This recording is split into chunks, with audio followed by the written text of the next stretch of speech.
పహల్గామ్ ఉగ్రదాడితో భారత్ పాకిస్తాన్ మధ్య ఉద్రిక్తతలు నెలకొన్నాయి. భారత్ పాక్ ఆక్రమిత కశ్మీర్ ని పూర్తిగా స్వాధీనం చేసుకోవాలనే డిమాండ్స్ బలంగా వినిపిస్తున్నాయి.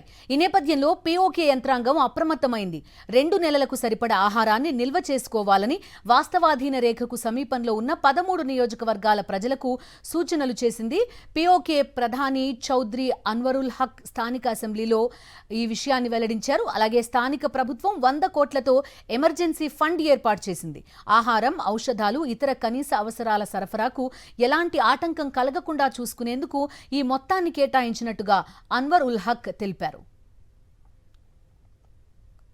పహల్గామ్ ఉగ్రదాడితో భారత్ పాకిస్తాన్ మధ్య ఉద్రిక్తతలు నెలకొన్నాయి. భారత్ పాక్ ఆక్రమిత కశ్మీర్ ని పూర్తిగా స్వాధీనం చేసుకోవాలనే డిమాండ్స్ బలంగా వినిపిస్తున్నాయి.